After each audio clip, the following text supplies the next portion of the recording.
Friends, welcome to the Anjali Arora talk show. स्वागत है आप सबका अंजलि अरोड़ा टॉक शो में। जैसे कि आप जानते हैं, ये जो हमारा हफ्ता है वो स्पेशली 15 अगस्त मनाने के लिए है। जी हाँ, ये हम मना रहे हैं इंडिपेंडेंस वीक। तो आज के जो हमारे गेस्ट हैं, जो हमारे साथ इस सेलिब्रेशन में शामिल होने वाले हैं, वो है मिस्टर ललित परिमू जी। वो एक काफी वर्सेटाइल फिल्म एक्टर हैं जिन्होंने काफी फिल्म्स और सीरियल्स किए हैं। तो चलिए बुलाते हैं उन्हें और करते हैं उनका स्वागत।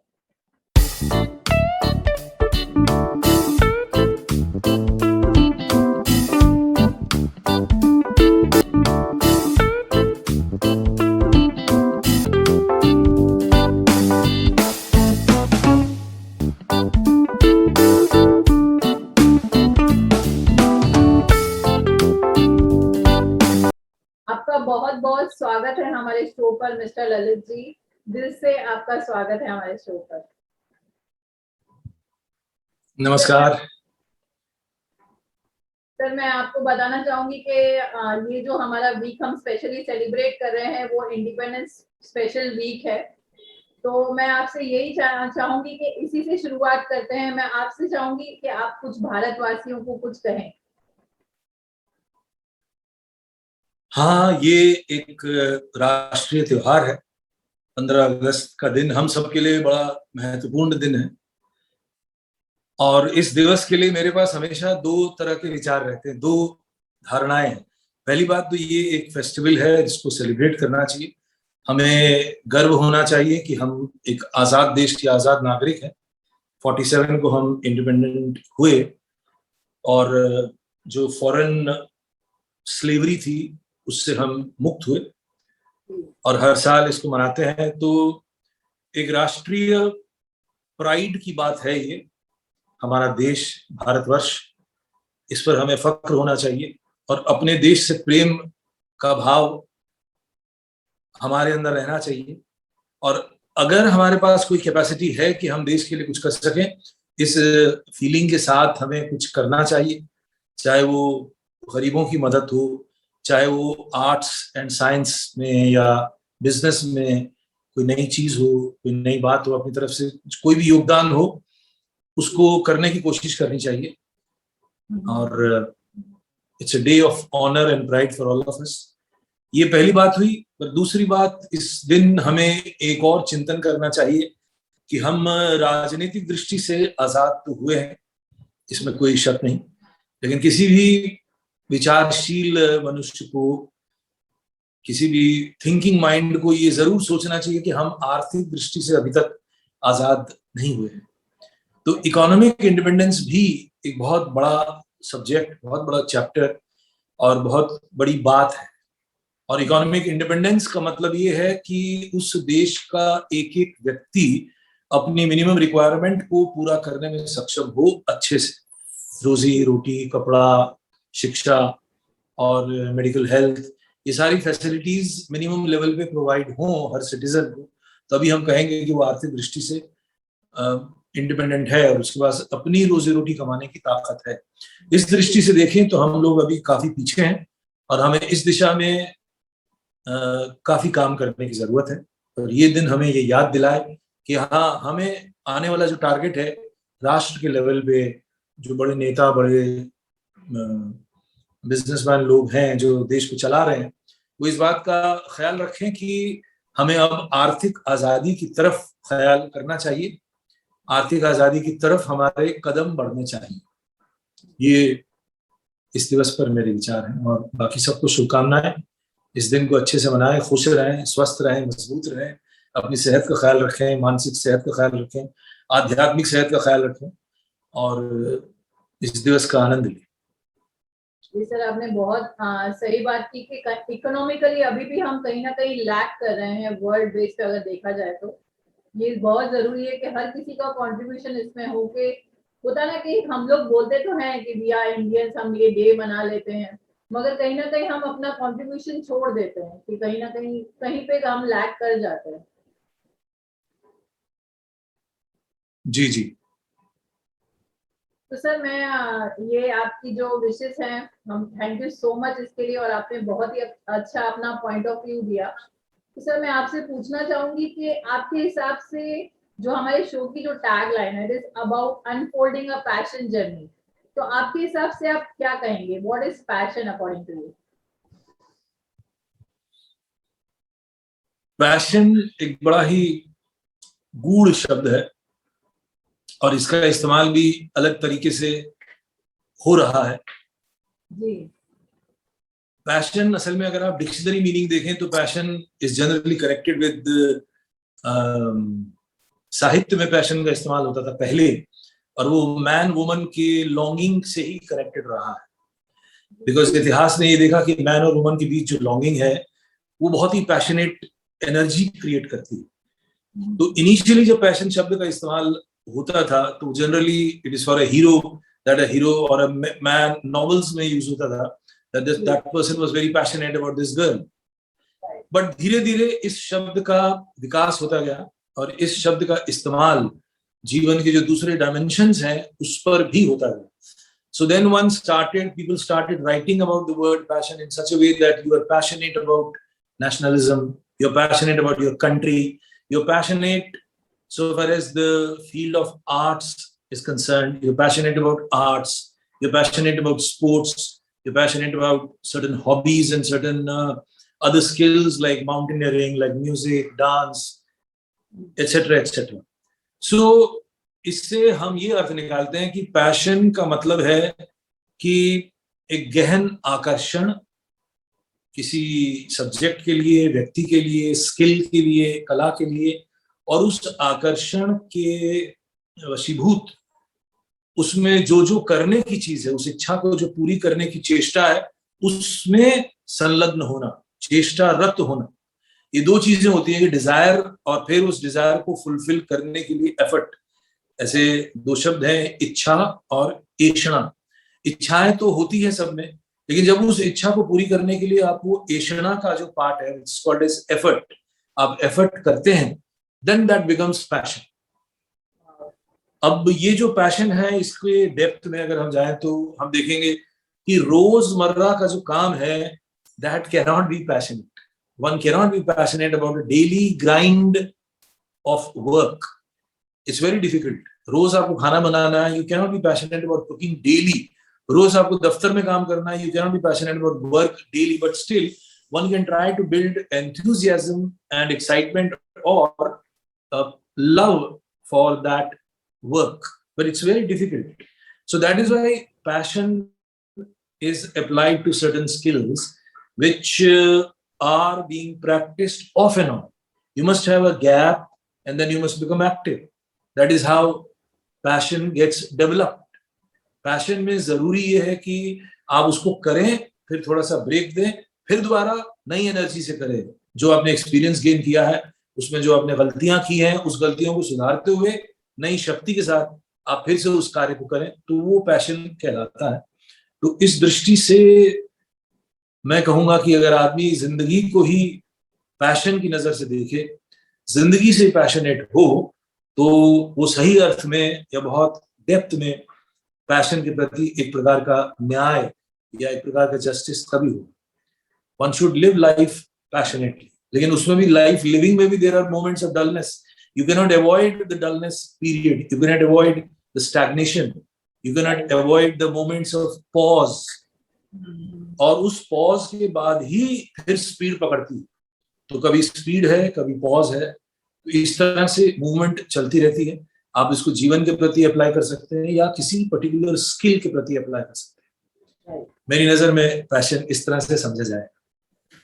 तो बहुत ही अच्छे से आपने एक्सप्लेन किया और it was something different. You told that thing कि जो पैशनेटली हमें अपनी लाइफ में लाना है। बहुत बार ऐसे होता है, हमें कुछ पैशन है, फिर हम बोर हो जाते हैं, फिर पैशन चेंज हो जाता है। Very well said sir. जी जी। सर मैं आपसे पूछूंगी, आपका पैशन ऑफ कोर्स एक्टिंग है, जितना हम आपको जानते हैं, तो ये सफर कैसे शुरू? आई नो बहुत लंबी जर्नी है, लेकिन मैं जरूर चाहूंगी कि आप हमें शॉर्ट पर जरूर बताएं। हाँ, शॉर्ट में ही बताना पड़ेगा। ये क्या ये पैशन से शुरू हुआ है? मैं कहूंगा हाँ, क्योंकि वो पैशन ही था जिसने मुझे मोटिवेशन दिया बहुत कुछ करने का। पैशन की शुरुआत यूं कह सकते हैं कि स्कूल टाइम में हुई थी, जब मैं 11th और 12th में था। ये वो दौर था जब हर स्टूडेंट अपने जीवन में करियर का चुनाव करता है। तो मैं जिस एरिया में था, कश्मीर में, मैं कश्मीर में पला बड़ा हूँ, और हमारी कम्युनिटी में अधिकतर लोग इंजीनियरिंग और मेडिकल यानी डॉक्टर बनने की ख्वाहिश हर घर में ऐसे ही होता है, और जो नहीं बन पाते वो फिर एडमिनिस्ट्रेटिव सर्विस या प्रोफेसर या आईएएस ऑफिसर इस तरह के ट्रैक पर जाते हैं। तो मेरे सामने भी यही रास्ते थे, बट जाने क्यों मुझे अंदर से यही आ रहा था कि मैं इन रास्तों पर न जाऊं। मुझे ना इंजीनियर बनना है, ना मेडिकल साइंस स्टडी करना है, और मैं क्लास के अच्छे स्टूडेंट्स में ही था, हमेशा फर्स्ट 4 में आता था। अच्छा। तो 11th और 12th में, 11th में ही ये चेंज आया कि 10th के बाद मेरे माँ बाप ने खुश होकर मुझे साइकिल दी एज ए गिफ्ट, और मैं साइकिल से स्कूल जाता था। अच्छा। मेरा 11th 12th स्कूल का ही पार्ट था, 10+2 का। तो स्कूल जाते जाते अब धीरे धीरे हमने क्लास बंक करना भी शुरू किया था, बिकॉज कुछ क्लासेस मीनिंगलेस होती थी। तो स्कूल के पास ही एक थिएटर था, ब्रॉडवे थिएटर हॉल, जहाँ फिल्में लगती थी और कुछ अंग्रेजी, तो अक्सर हम फिल्म देखने जाया करते थे दोस्त लोग। तो मुझे ऐसे ही पहला जो विचार आया था वो कुछ फिल्में देख के आया था, खासकर अमिताभ बच्चन साहब की फिल्में देख के। तो मैं अकेले में ये चिंतन करता था कि ये जो काम है मिस्टर अमिताभ बच्चन, ये मैं भी कर सकता हूँ, क्यों नहीं मैं ट्राई करूँ उसको। तो it was just a very faint kind of, very vague kind of an idea, and then this idea developed slowly into a passion. In the years I was in my school, and there and then I decided that I become an actor. And उस वक्त मैं वहाँ school की cultural activities में भी part करने लगा था, ड्रामा करने लगा था, बिकॉज नेचुरल है, थोड़ा एक्टिंग का शौक है तो ड्रामा करेगा ही। और लोगों ने पसंद भी किया, और टीचर्स लोग भी ये कहने लगे कि अरे इसको तो एक्टर ही बनना होगा, अब ये कहाँ पढ़ाई लिखाई करेगा। तो धीरे धीरे ये डिजायर जो है ये एक बहुत ही स्ट्रॉन्ग पैशन बन गया, और वहीं से मुझे मोटिवेशन मिला कि पहले मैं दिल्ली जाऊं, फिर दिल्ली के बाद बॉम्बे जाऊं। ये एक पिक्चर बन गई मन में। चूंकि मैं किसी ऐसे फैमिली से नहीं था कि मेरा कोई फ्रेंड या कोई फिलोसफर गाइड है फिल्म इंडस्ट्री में कि मैं फिल्मों तक स्ट्रेट वे पहुंच जाऊं।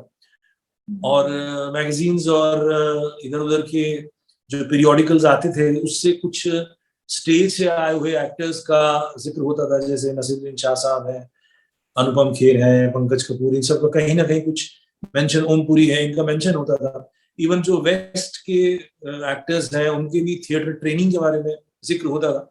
सो आई डिसाइडेड कि I must first learn acting by doing theatre and then go to Bombay. तो ये मोटा मोटा मैंने एक ब्लूप्रिंट अपना बनाया, और फिर मैं 12th क्लियर करने के बाद दिल्ली आया। दिल्ली में मैंने कॉलेज में एडमिशन लिया। मैं साइंस का स्टूडेंट था, और मुझे मालूम था कि अगर मैं साइंस कंटिन्यू करूंगा तो मेरा काफी समय कॉलेज में जाएगा, मुझे कॉलेज में ज्यादा टाइम बिताना नहीं था, क्योंकि मुझे थिएटर करना था, कॉलेज का थिएटर और फिर प्रोफेशनल थिएटर। तो मैंने आर्ट्स स्टडी किया, उसमें मैंने पॉलिटिकल साइंस ऑनर्स स्टडी किया। कॉलेज के 3 साल मैंने पॉलिटिकल साइंस ऑनर्स में बिताए, और मैं कॉलेज के थिएटर को सबसे पहले ज्वाइन किया। वहाँ एक ड्रामेटिक सोसाइटी थी, तो वहाँ का ग्रुप ज्वाइन किया। 2 महीने के अंदर ही मैंने पहला प्ले किया। फिर वहाँ के जो सीनियर लोग थे वो मेरे काम से खुश हुए, उन्होंने कहा कि हम लोग यहाँ मंडी हाउस में भी थिएटर ग्रुप है, कुछ बड़े ग्रुप हैं, आओ तुम वहाँ ज्वाइन करो। तो मैं वहाँ भी गया, और धीरे धीरे वहाँ से सफर शुरू हुआ। फिर मैं दिल्ली का जो मंडी हाउस एरिया है, जहाँ आर्ट एंड कल्चर का जो सेंटर है, तो वहाँ बहुत सारे थिएटर्स काम करते थे। कुछ एनएसडी से पास आउट डायरेक्टर्स थे जो प्लेस करते थे, तो उनसे कनेक्ट हुआ, और करीब 4-5 साल में सिर्फ थिएटर ही करता रहा। इस बीच मेरा ग्रेजुएशन भी हो गया, और मैंने 20-25 नाटकों में काम किया, जिससे मेरी एक बुनियादी ट्रेनिंग एज एन एक्टर हो गई। और मैं चूंकि जल्दी पैसे कमाना चाहता था, मेरे पास टाइम नहीं था, इसलिए मैंने national school of drama join नहीं किया। और मैं रेडियो, फिर टीवी में जो प्राइवेट प्रोडक्शन हाउसेस ने टीवी सीरियल्स बनाने शुरू किए थे, हम लोग और बुनियाद के बाद तो दिल्ली में भी बहुत सारे प्रोड्यूसर्स इस तरह के टीवी शो कर रहे थे। तो मेरा पहला टीवी शो पुलिस फाइल से था। उसके बाद स्पेस सिटी सिग्मा, हिमालय दर्शन, मैला आंचल, अभी नहीं, हजार घोड़ों का सवार, अपना अपना आसमान, कपाल कुंडला, तुम्हारे लिए, इस तरह के ढेरों टीवी शो मैंने दिल्ली से ही किए थे, करीब 15-20 के आसपास टेलीफिल्म्स और टीवी सीरियल्स थे। तब 13 एपिसोड के ही टीवी सीरियल्स बनते थे। तो इस तरह से मेरी जर्नी और मेरा पैशन मुझे आगे लेता गया, और काम के साथ साथ एक सर्वाइवल मनी जिसे कहते हैं, आप ठीक से जिंदा रह सके एक शहर में, उस तरह का पैसा आता गया। और फिर 92 में मैं बॉम्बे शिफ्ट हुआ, और बॉम्बे में भी सेम चीज चलती रही। और बॉम्बे में आते आते जो इंटरेस्टिंग चीज हुई वो ये थी कि सैटेलाइट टेलीविजन यहाँ पे आया। पहले जी टीवी आया, फिर स्टार प्लस आया, फिर सोनी, फिर ऐसे करके ढेर सारे प्राइवेट चैनल्स यहाँ आने शुरू हुए थे। तो लकीली उस वक्त काम भी बॉम्बे में ज्यादा था, और एक एक्टर के लिए अच्छा पीरियड था। तो मैंने भी उन दिनों बहुत सारे सीरियल्स में काम किया, कुछ फिल्मों में भी काम किया, और वो अभी तक चल रहा है। और एक खास वक्त के बाद मैंने थोड़ा काम करना कम शुरू किया, क्योंकि टेलीविजन का जो वर्क था वो 20 दिन 25 दिन की शूटिंग का जो एक शेड्यूल था वो धीरे धीरे भारी पड़ने लगा था। रोज वही काम करो, वही रोल करो, वही कपड़े पहनो, और उसी तरह के सीन्स होते थे, बहुत ज्यादा क्रिएटिव काम नहीं होता था। तो मैंने धीरे धीरे कम शोज करने शुरू किए, और इसी बीच ये वेब सीरीज का दौर आया, और कुछ अच्छी फिल्मों का भी दौर आया, जिसे कम बजट की या मीनिंगफुल सिनेमा कहते हैं, तो उसमें भी मैंने काम किया। तो इस तरह से ये सफर रहा। जो शुरुआत पैशन से होती है, उसके बाद तो वो एक फर्ज के दायरे में आ जाता है, और फिर धीरे धीरे चूंकि आपकी लिविंग का भी कोई इंतजाम होना चाहिए, so this becomes the way to earn your livelihood. और वो डिपेंड करता है पर्सन टू पर्सन कि वो कैसे इसको लेता है, कितना वक्त देना चाहता है। तो इस तरह से ये बहुत ब्रीफ में मेरी जर्नी है। इसमें अगर आप कुछ और सवाल पूछना चाहें तो I can answer that, but ये ब्रीफ मेरा एक तरह से एक यात्रा है, अभिनय यात्रा। स्टार्टेड व्हेन आई वाज 18, मैंने 18 साल की उम्र में शुरू किया, और बहुत दौर आए। और उसमें सबसे बड़ी बात यह है कि लर्निंग जो थी वो भी चलती रही, बिकॉज मैं कोई वेल ट्रेन्ड तो था नहीं। एंड मेरी परिस्थिति ऐसी बनी कि I was getting trained while I was doing theatre, while I was doing plays, and I was further getting trained when I started acting in front of the camera for television. वो भी एक learning थी, आप stage में किसी तरह से act कर रहे हो।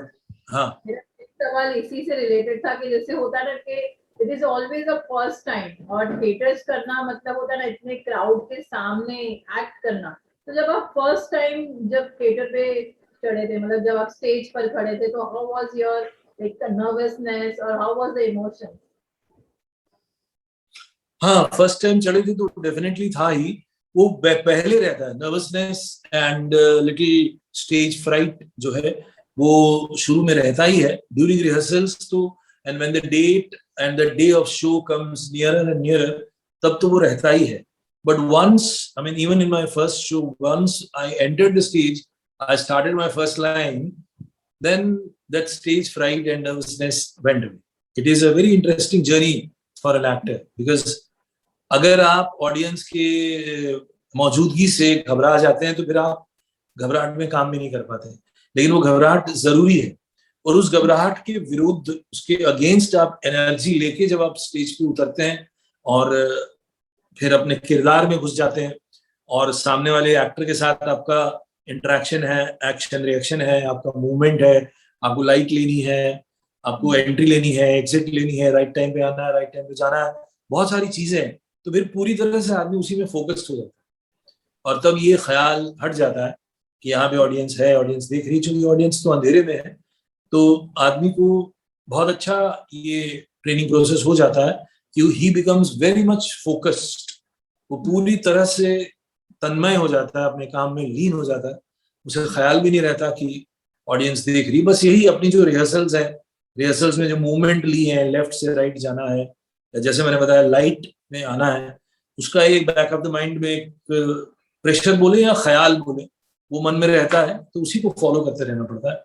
वो एकदम एक युद्ध की स्थिति होती है। जैसे वॉर में आप जाते हैं, ऐसे तो हम वॉर में गए नहीं है, लेकिन वॉर एक ऐसी जगह है जहां पे there is no retake, there is no second chance. So stage is like that.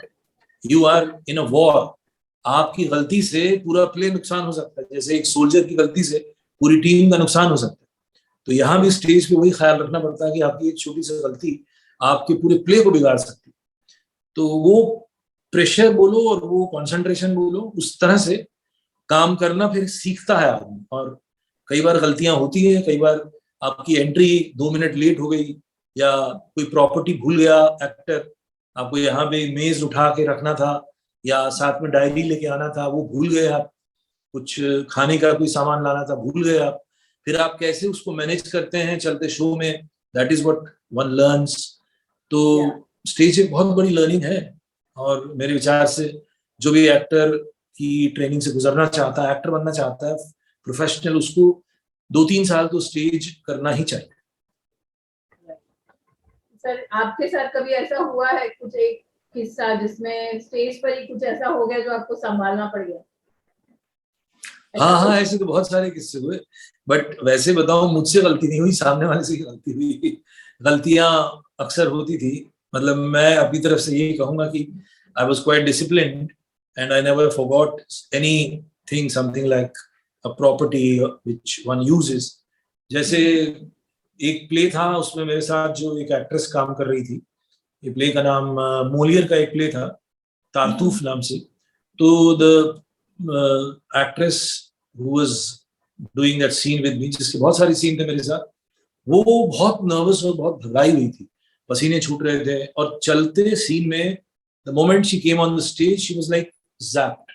वो उस ज़ैप्ड अवस्था में किसी तरह लाइनें बोल तो रही थी, बोल पा रही थी, गलतियां भी हो रही थी, हमें उसको मैनेज करना पड़ता था, और वो मूवमेंट भूल रही थी, और मैंने धीरे धीरे अपने बॉडी के जेस्चर से, हाथ के जेस्चर से मैं ऐसे इशारा करता कि यहाँ से जाना है, तो मैं लाइन बोलते बोलते एंड में ऐसे कुछ कर देता। So she used to get the clue कि मुझे यहाँ मूव करना है, और फिर मैं दूसरी जगह चला जाता, फिर अपनी लाइन बोलने के बाद used to give her the clue कि डायलॉग के साथ ही मैंने ऐसे अपने हाथ का जेस्चर किया, जिससे उसको ये समझ में आया कि उसको ऐसे मूव करना था। धीरे धीरे she picked it up and then she became normal and the scenes became nice and good.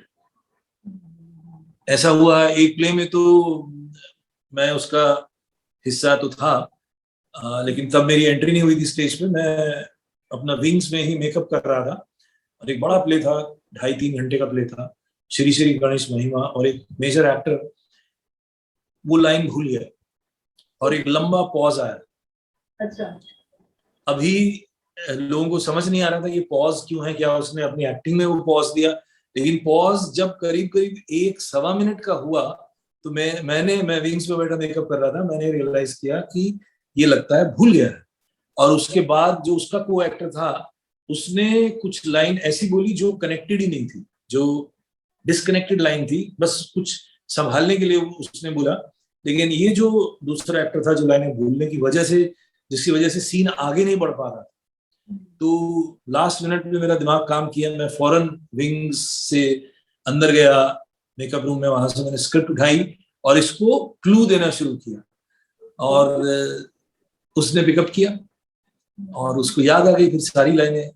लेकिन वो 1-1.5 मिनट का जो सन्नाटा था वो बड़ा भारी था, सबके लिए भारी था, और ये ऐसी अवस्था में कोई क्या कर सकता, वो तो अचानक मेरा दिमाग चला और मैंने बोल दिया। अदरवाइज कई प्ले में ऐसा हुआ है, हमने अपने एक दोस्त का एक प्ले देखा था जिसमें आपने फर्स्ट सीन किया, सेकंड सीन किया, थर्ड सीन किया, उसके बाद आप सीधे 8th सीन पे चले और बीच के सीन स्किप हो गए। फिर ऐसे मौकों पे क्या करें, कई लोग ऐसा करते हैं कि वो बीच में प्ले रोक देते हैं, फिर अनाउंस करते हैं कि ऐसे एक्टरों से गलती हुई है, we are restarting from scene number 3, so have patience with us, so we will restart. ऐसा कई प्लेस में मैंने एज एन ऑडियंस देखा। तो ये भी तरीका होता है, ये भी हो जाता है। The stage is no doubt very difficult and one has to be near perfect in order to have a good performance. उदाहरण के ऑडियंस के दिमाग में जो चल रहा है सीन, अचानक से उस पे एकदम जल्क आ जाता है कि स्टोरी क्या थी वगैरह। हाँ, ये तो होता ही है। सर मैं आपसे जरूर ये भी पूछूंगी कि आपने थिएटर्स किए हैं, टीवी किया है, वेब सीरीज, अब यहाँ तक जो उधर ना पर्दा छोटा होता जा रहा है, इस बारे में आपका क्या ख्याल है? यू मीन ये यूट्यूब जो आ रहा है, पर्दा छोटा है, लेकिन बाकी चीजें तो अपनी जगह मौजूद है। जी जी तो मैं इसको, ये अच्छा सवाल है, ऐसा क्यों हो रहा है। देखिए, मैं इसको पहले किसी और इससे इसी पॉइंट से जुड़ा हुआ दूसरा पॉइंट बताता हूँ कि टेलीविजन क्यों आया। पहले तो सिर्फ सिनेमा था, जी। और बहुत सारे लोग थे जो सिनेमा में काम करने की इच्छा रखते थे। हमारे देश में फिल्म एंड ट्रेनिंग इंस्टीट्यूट भी बना, एक्टर्स के लिए भी बना और टेक्नीशियंस के लिए भी बना। उसके अलावा ड्रामा का एक institute, national school of drama बना 60s में। तो वहां से भी कुछ लोग फिल्म्स की तरफ आए, लेकिन सभी लोग तो नहीं आ पाए। तो धीरे धीरे टेलीविजन, मतलब 60s के बाद 80s में, लेट 80s और अर्ली 90s में टेलीविजन ने एक बूम लिया, और तमाम ऐसे लोग जो अंदर से वेल ट्रेन्ड थे, क्रिएटिवली कुछ करना चाहते थे, चाहे वो एक्टर्स हों, राइटर्स हों, डायरेक्टर्स हों, इवन प्रोड्यूसर्स हों या डिस्ट्रीब्यूटर्स हों, और वो सिनेमा में अपनी जगह बना नहीं पाए, या फ्लॉप फिल्में बना ली, फिर अनएम्प्लॉयड हैं, घर में ही बैठे हैं, समझ नहीं आ रहा क्या करें, कुछ लोगों ने कहीं नौकरियां की। तो इस तरह से एक दौर गुजरा। लेकिन आप देखिए, मैं इसको यूं समझता हूँ कि नेचर जब देखती है कि बहुत लोग एक फील्ड में एक्टिव हैं और उन्हें काम नहीं मिल रहा है कुछ, या उनकी इच्छा पूरी नहीं हो रही है, तो वो एक नया सिस्टम ले आती है। ये नेचुरल तरीके से ही होता है। तो टेलीविजन के आने से कितने लोगों को रोजगार मिला, ये हम देख सकते हैं। जिन लोगों ने बहुत ज्यादा फिल्मों में काम नहीं किया, उन लोगों ने भरपूर टेलीविजन किया और जगह बनाई, और रोजी रोटी का एक साधन बना। तो अब इसका एक एस्पेक्ट, वेब सीरीज भी एक नया डायमेंशन है, पहली बात। और दूसरा जो आपने पॉइंट उठाया कि छोटे से और छोटा हो रहा है, हम यूट्यूब में देख रहे हैं, हम छोटे छोटे वीडियोस में काम कर रहे हैं। तो इसकी वजह यही है कि अब समाज में बहुत ज्यादा ऐसे लोग हैं जिनके क्रिएटिव डिजायर को एक्सप्रेशन की जरूरत है, और ये बहुत सालों से हो रहा है। आई मीन, जैसे बहुत सिंगर्स हैं, वो घर ही बैठे हैं, सिंगिंग का टैलेंट है, डांस का टैलेंट है, तो टेलीविजन के ऐसे प्रोग्राम्स बन रहे हैं जहां पे ऐसे टैलेंट को एक प्लेटफॉर्म मिले। उसी तरह एक्सप्रेशंस का, प्रोग्राम्स बनाने का, अपने यूट्यूब चैनल को क्रिएटिव तरीके से लोगों तक पहुंचाने का एक जरिया बना है, और बहुत लोग हैं जो इसमें लीड लेके काम कर रहे हैं। और साथ ही साथ जिस तरह से ये यूट्यूब इंडस्ट्री बन रही है, उसमें मोनेटाइजेशन है, और लोगों के लिए पैसा कमाने का एक जरिया भी बन रहा है घर बैठे। तो ऑनलाइन वर्ल्ड का ये एक और डायमेंशन है जो कि अच्छा है, which is good for the maximum people. I mean, बहुत सी औरतें घर बैठे काम कर रही हैं, बहुत से आदमी घर बैठे यूट्यूब चैनल चला रहे हैं और प्रोग्राम्स ऑर्गेनाइज कर रहे हैं, या छोटे छोटे 2-2 मिनट की, 5-5 मिनट की फिल्में बना रहे हैं। उस तरह से न सिर्फ अपने क्रिएटिविटी को एक्सप्रेस कर रहे हैं, बल्कि लॉन्ग टर्म के लिए एक मोनेटाइजेशन का जरिया भी ढूंढ रहे हैं। So this is good, this is for the betterment of the majority of the people, this is for the welfare of the people. And आप देखिए, अभी यंगस्टर्स के लिए, बिकॉज कितने करियर ऑप्शंस है, मास मीडिया की ट्रेनिंग तो अभी अच्छे से दी जा रही है, 2-2 साल के कोर्सेज हो रहे हैं। तो वो लड़के लड़कियां जो वहां सीख रहे हैं, अब हम उम्मीद नहीं कर सकते कि वो सीधे सीधे फिल्में बनाए।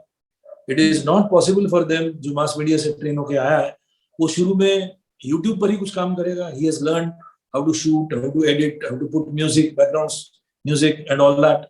5 मिनट का वीडियो बनाना सीख लिया उसने, तो वो क्या करेंगे, कहीं तो अपने स्किल का इस्तेमाल करेंगे, और साथ ही साथ बड़े पर्दे के लिए या किसी टीवी शो में काम करने की कोशिश करेंगे। तो इस तरह से आपके अंदर की जो एक क्रिएटिव अर्ज है, उसको एक अपॉर्चुनिटी मिल रही है। इस दिशा से ये बहुत अच्छी चीज है, और बहुतों को मिल रही है। सिर्फ जो खास तर प्रोफेशनल लोग हैं या प्रोफेशनल एक्टर्स और राइटर डायरेक्टर्स हैं, नहीं नहीं, जरूरत नहीं है आपको बहुत ज्यादा प्रोफेशनल होने की। एनीवन कैन डू इट, और कर ही रहे हैं। This is a good sign. मैं तो इसको बहुत पॉजिटिवली देख रहा हूँ। तो ये सच में मैं आपसे कहूँ कि हमारे इतने सारे शोज हुए हैं, ये मैंने क्वेश्चन काफी एक्सपीरियंस एक्टर्स से पूछा है। The reply you have given me, the point of view you have shown, it's totally different, और बहुत ही अच्छा लगा मुझे। ये एक्चुअली बहुत ही ये पॉजिटिव है कि जिनको कहीं चांस नहीं मिल रहा है मगर टैलेंट है, उनके लिए ये बहुत अच्छा प्लेटफॉर्म है। जी जी जी जी, जितनी जल्दी अभी भारतवर्ष भी, ये तो विदेशों में तो आ ही चुका है। मैं बीच में देख रहा था यूट्यूब के कुछ वीडियोस, वहां तो 2010 2011 2013 से लोग अपने यूट्यूब चैनल्स बना के 2-2 लाख सब्सक्राइबर्स लेके बैठे हैं, वहां तो हो ही चुका है। ये इंडिया में अभी शुरू हुआ है, तो अब ये आया है, we should make maximum use of it. इसका विरोध करना, इसके खिलाफ बोलना, I don't think there is any sense in it. Sir लेकिन एज एन एक्टर, मतलब आप जिस तरह से होता है ना, जो एक्टर थिएटर्स कर चुका है, टीवी सीरियल्स कर चुका है, उनके लिए वेब सीरीज आप क्या कहेंगे? एक्टिंग में क्या फर्क पड़ जाता है अगर आप एक थिएटर कर रहे हो और एक वेब सीरीज कर रहे हो तो? देखिए, उनके लिए तो बहुत अच्छी अपॉर्चुनिटी है। अगेन वेब सीरीज की दुनिया और ये नेट की दुनिया खुल गई है, तो बेसिकली अपॉर्चुनिटी बढ़ गए, पहली बात। और एक्टर के लिए जहां तक बात है, डायरेक्ट कोई थिएटर से वेब में आता है या टीवी या फिल्म में आता है, तो उसको थोड़ा सा एडजस्टमेंट तो करना ही होता है, लेकिन उतना नहीं है जितना हमारे समय में था। हमने जब थिएटर किया है तब वहां में माइक्स का चलन था नहीं।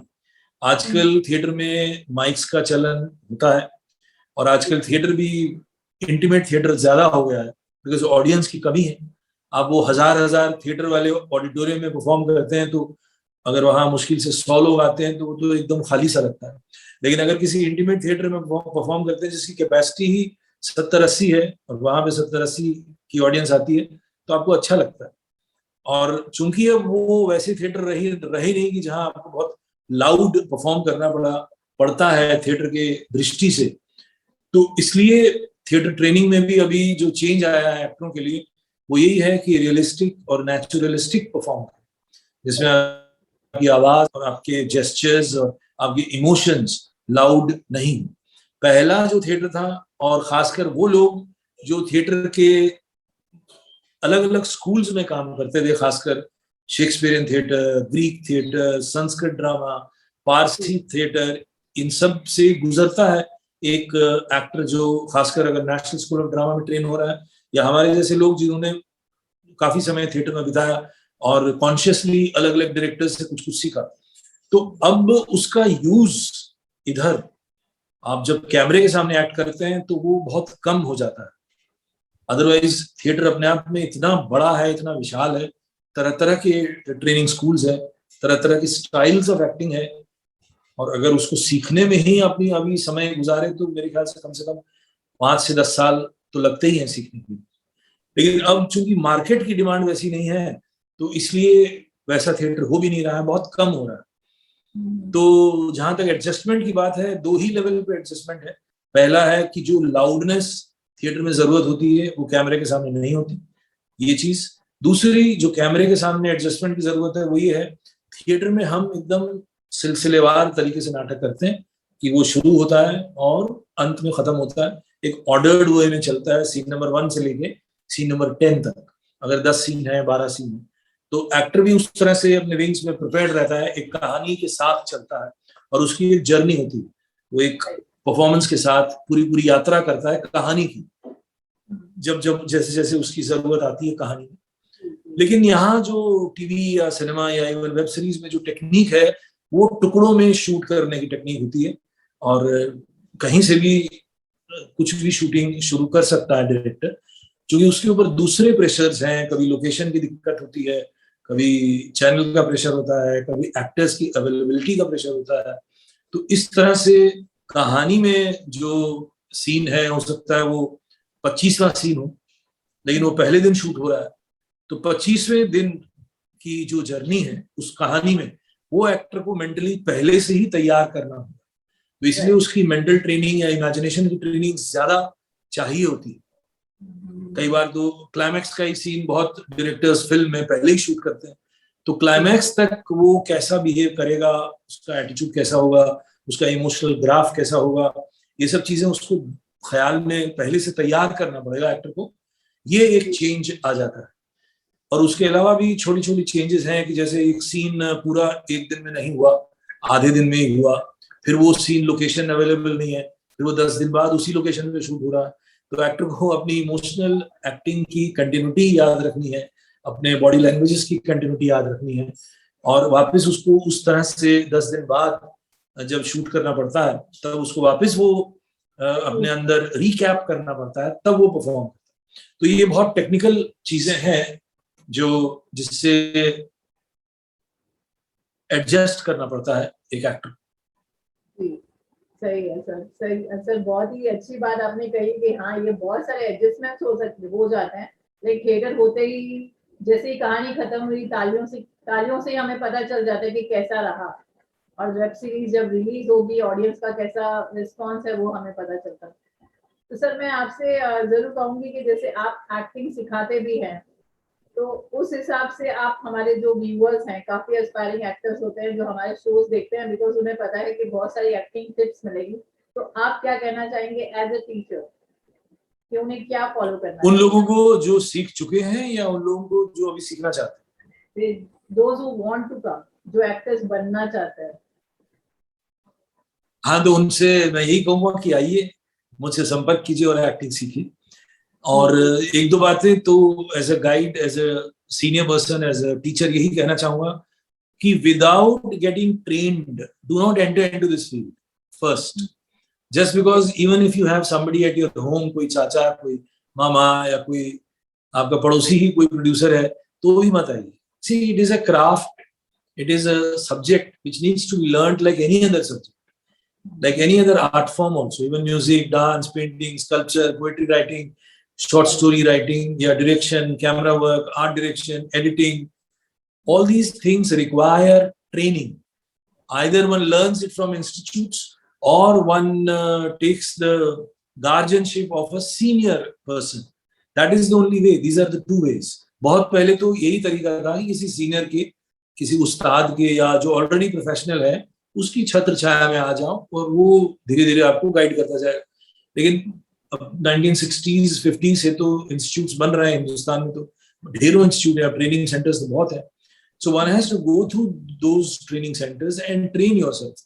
एक्टिंग की जहां तक बात है, एक्टिंग में सबसे बड़ा एक मिसअंडरस्टैंडिंग, मिसकंसेप्शन एंड एक प्रकार का धोखा लगता है किसी भी नए आदमी को।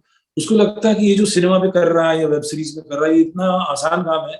इवन मुझ जैसे को लगता था, मैं अपना अनुभव बताऊं कि मुझे, जब मैंने जो जिक्र किया कि अमिताभ बच्चन साहब जो कर रहे हैं ये तो मैं कर ही लूंगा, इसमें दिक्कत क्या है, बस बोल रहे हैं, कुछ लाइनें बोल रहे हैं और क्या कर रहे हैं, थोड़ा सा नाच लिया, थोड़ा सा गा लिया। But it is not so easy. The moment you start doing it, you will see there are so many obstacles and barriers. आपकी आवाज काम नहीं करती, राइट टाइम पे मूवमेंट नहीं होता, राइट टाइम पे लाइनें नहीं आती। वो सोचते हैं आप कि ये लाइनें मैं बोल दूंगा, लेकिन वो लाइनें वैसी निकलती नहीं है। तो it takes time, it takes lot of time. Body को अंडरस्टैंड करना है, वॉइस की ट्रेनिंग लेनी है, इमोशंस को अंडरस्टैंड करना है। इमोशंस के बारे में तो हम सभी बादशाह हैं, सबके अंदर इमोशन है, लेकिन उस इमोशन को खास वक्त पे, खास जगह, खास कैरेक्टर के साथ लाना, बस यही हुनर है, यही क्राफ्ट है जिसको सीखने में वक्त लगता है। और संदेश मैं यही देना चाहूंगा कि आप विधिवत तरीके से इसको सीखिए। और तीसरी चीज जो मैं कहना चाहूंगा कि सपना रखिए, एक अगर प्रोफेशनल वर्ल्ड में आना चाहते हैं कि एक डिसेंट लाइफ आप एक एक्टर के माध्यम से जिए, यही आपका टारगेट, यही आपका गोल होना चाहिए। और विद्या, जो एक्टिंग की विद्या है, उसमें लगातार कोशिशें चलती रहनी चाहिए। तीसरा जो गोल होता है आदमी का, स्टार बनना, मैं पॉपुलर हीरो बन जाऊं, लड़का बोले लड़कियां मेरे पीछे भागे, लड़कियां सोचे कि लड़के मेरे पीछे भागे, मैं हर अखबार में छपूं, मैं हर होर्डिंग में दिखाई दूं, ये सपना एक बड़ा ही बड़ा धोखा है। इस सपने से जितनी जल्दी व्यक्ति मुक्त हो जाए उतना अच्छा है। ये एकदम भाग्य की बात है, यहाँ पे केवल चांस काम करता है। इस तरह की चीजें अगर आपको मिलती हैं, ये एकदम चांस की बात है, इसमें कोई प्लानिंग और स्कीमिंग काम नहीं करती। और आप कितना ही दौड़ भाग करें ऐसा करने के लिए, ये आपको मिल भी सकता है और नहीं भी मिल सकता। तो बेटर यही रहता है कि आप अपनी रोजी रोटी का ठीक से इंतजाम कीजिए। अगर आपको प्रोफेशनल एक्टर बनना है, छोटे छोटे टारगेट्स रखिए। अब स्टार्टर हैं तो आप 20-25 हजार रुपये कमाने का टारगेट रखिए, धीरे धीरे उसको बढ़ाते रहिए। बाकी अगर आप भाग्यशाली हैं तो आपकी होर्डिंग लग जाएंगी, आप छप जाएंगे हर मैगजीन में, आप उस तरह से सो कॉल्ड स्टार बनेंगे। इस स्टार बनने की जो एक दौड़ है, ये एक गड़बड़ डिजायर है, जिसकी वजह से मेरी नजर में, अगर मैं एज ए टीचर देखूं, तो 70% लोग गुमराह हो जाते हैं। तो वो लोग गुमराह न हो, पहले चेक करें अपने आप को कि क्या उनके अंदर बाकायदा एक आर्टिस्ट, एक एक्टर जो है वो आर्टिस्ट ही है। आर्टिस्ट बनने के गुण है कि नहीं, वो आपको एक कोर्स में ही पता चल जाएगा, 3 महीने के एक कोर्स में आपको पता चल जाएगा कि आपके अंदर वो एबिलिटी है या नहीं। और अगर नहीं है तो इज्जत से आपको छोड़ देना चाहिए, उस फील्ड को ही छोड़ देना चाहिए। और आप एक फैन है, मतलब बहुत लोग सलमान खान का फैन बन के एक्टर बनने आते हैं या शाहरुख खान का फैन बन के आते हैं, तो ये मिसलीडिंग है। मेरी तो कोशिश ही है एज ए टीचर कि मैं इस मिसकंसेप्शन को तोड़ूं, इसलिए मैं स्टार्ट से ही विद्या पे जोर देता हूँ, सब्जेक्ट पे जोर देता हूँ। It is a subject and it needs 2 to 3 years of rigorous training to learn this subject. And I think anybody who has fairly a decent amount of desire to become an actor, genuine actor, वो 2-3 साल में skill सीख लेता है, बशर्ते कि वो teacher के साथ प्रैक्टिकली काम करे। वो काम करने से वो केवल फिल्में देखने से और ख्वाब देखने से नहीं होता। हम क्या करते हैं, नए लोग क्या करते हैं, वो फैन और खुद एज एन एक्टर, इस दोनों को, इन दोनों अवस्थाओं को मर्ज कर लेते हैं। ये मर्जर ही धोखा है। You are a fan of Shahrukh Khan, that is good, fine, you can be the greatest fan, होइए फैन, आप सबने देखिए, पोस्टर लगाइए, माला जपिए उनकी, कोई बात नहीं, but you are not Shahrukh Khan. And why your desire is to become Shahrukh Khan? Why? आपके अंदर है क्या ऐसा कि आप शाहरुख खान जैसे बनना चाहें? जबकि फिल्म इंडस्ट्री में भी, अगर आप फिल्म इंडस्ट्री को जानना चाहते हैं, तो शाहरुख खान, आमिर खान, ये सब जितने भी बड़े लोग हैं, ये बाय चांस ही बड़े हैं। ये गलत, मैं और कुछ कहना चाह रहा हूँ, ये गलत सोशल इकोनॉमिक सिस्टम है जिसकी वजह से लोग स्टारडम को वैल्यू दे रहे हैं। Otherwise, there are actors who are far more capable than these actors, and they are far more talented, but they are not that big, that popular. ये जो पॉपुलैरिटी का एक तमगा है, ये किस तरह से मिलता है, इसका कोई लॉ नहीं है, इसका कोई फॉर्मूला नहीं है। ये चूंकि बिजनेस की रिक्वायरमेंट है, वो जो पैसा लगाने वाले लोग हैं, उनको ब्रांड बनाना पड़ता है। उन्हें कुछ लोग चाहिए जिसको हम ब्रांड बना दें। तो stardom is a branding of a particular product, तो उसकी वजह से फंड्स जनरेट होते हैं। ये एक तरीका है, लेकिन इसको बदला जा सकता है, और आने वाले देखिए 20-25 सालों में ये बदल जाएगा। It is not because of a star investment will be necessarily made. People will make projects and they need good actors. Fine. They need brilliant actors, they may need average actors, they may need ordinary actors. So accordingly, an actor must get a role. That is how it is. That is how it should be. That is how it is in other industries. आप एक corporate company बनाते हैं, तो क्यों कोई CEO बनता है, 1 करोड़ रुपए कमाता है? अभी अलग बात है कि कई बार ऐसे भी लोग होते हैं जो डिजर्व नहीं करते, और जो बहुत टैलेंटेड है वो सिर्फ मैनेजर लेवल पे रह जाते हैं। वहां भी अलग एक पॉलिटिक्स और दुनिया चलती है, बट इसको बेहतर किया जा सकता है। Let talented people come forward, उन्हें मौका मिले, और प्रोडक्ट जो है, टोटलिटी में जो फिल्म है या वेब सीरीज है, उसमें वेट होना चाहिए, ना कि किसी व्यक्ति की पॉपुलैरिटी से पैसा है। ये जो व्यक्ति की पॉपुलैरिटी से पैसा आता है, ये भी एक धोखा है। ये भी आने वाले समय में बंद हो जाना चाहिए। तो जो नया एक्टर है, जो ट्रेंड होके आ रहा है, उसके लिए मैंने ये 3-4 बातें बताई कि ट्रेनिंग इज नेसेसिटी। ये स्टारडम से मुक्त हो जाओ, लगातार अपने आप को ट्रेन करो, और छोटा छोटा पैसा कमाने की कोशिश करो, और अपने पैर मजबूत बनाओ, और तब देखेंगे कि एक लॉन्ग टर्म आप सस्टेनेबल इनकम के साथ इस प्रोफेशन में टिक सकते हैं। मैं सर कहूंगी कि ये जो आपने एक छोटा सा ट्रेलर दिया है आपकी टीचिंग के वे का, उससे आई एम वेरी इम्प्रेस। मतलब मैं कहना चाहूंगी व्यूअर्स को कि जो भी एक्टिंग सीखना चाहते हैं, सर की अपनी इंस्टीट्यूट है, सर सिखाते हैं। तो सर ने मुझे कोई पैसे नहीं दिए ये बोलने के, क्योंकि ये चीज तो आपको ये ना लगे कि हमारे शो को स्पॉन्सर किया, ऐसा कुछ नहीं है। सर जो ट्रेन करते हैं, जिस तरह से आपने देखा कि उनका जो एक्सप्लेनेशन है, इट्स रियली सर कमेंडेबल, क्योंकि आपने जिस तरह से इस चीज को एक्सप्लेन किया। हाँ, बहुत जन ऐसे सोचते हैं मुझे शाहरुख बनना है, मुझे सलमान बनना है, एंड दे एक्सपेक्ट, और इस वजह से अगर वो नहीं होता तो दे गेट डिप्रेस ऑल्सो कि ऐसा नहीं हुआ, मैंने क्या सोचा था। इट लीड्स टू, जो अभी आजकल देखते हैं कि सुसाइड करते हैं, whatever they take the action. तो ये बहुत जरूरी है लोगों में जागरूकता लाना कि ऐसा नहीं होता हर कोई शाहरुख खान। जी जी जी। सर मैं आपसे कहूंगी कि जरूर जो व्यूअर्स हैं वो, उन्हें भी बहुत पसंद आया होगा। मुझे तो बहुत ही पसंद आया आपके साथ बात करके। मैं आपसे पूछूंगी कि आपको कैसा लगा हमारे शो पर? Very nice, very nice. आप काफी नेचुरली सवाल पूछ रहे हैं, and it is a nice conversation, we are having a good conversation, and I am feeling very natural and at ease और बढ़िया है, आपका शो और तरक्की करे, मेरी ये कामना है। आपके व्यूअर्स बढ़े, आपके लाइक्स बढ़े, आपके सब्सक्राइबर्स बढ़े, एंड आई एम श्योर आपने भी ये यूट्यूब चैनल, जब से ये यूट्यूब कल्चर शुरू हुआ है तभी से शुरू किया होगा। जी हमने तो एक्चुअली में ये अच्छा है। लास्ट पैंडेमिक में मैंने अपनी जॉब छोड़ दी। I was a teacher and my हाँ हस्बैंड हाँ हाँ let you do something else। मुझे पैशन है बहुत ये होस्टिंग एंड ऑल करने का, तो he said कि let you do it। तो I'm living for my जी जी, बहुत passion। बढ़िया है, बहुत बढ़िया, बहुत अच्छा है। मैं भी खुद एक टॉक शो ऑर्गेनाइज करना चाहता हूँ, देखो कब मौका मिले, कैसे मिले, सोच रहा हूँ। मेरा उसमें भी कुछ अलग तरीके के लोगों को बुलाना चाहूंगा मैं, जी जी तो सर। हो सकता है हम आपको याद करें। It will be totally my pleasure। या certainly। Thank you so much for being on our show, sir, and thank you so much अपना समय देने के लिए, sir। Thank you so much। Thank you so much Anjali ji, thank you so much. Have a nice day and नमस्कार। Thank you.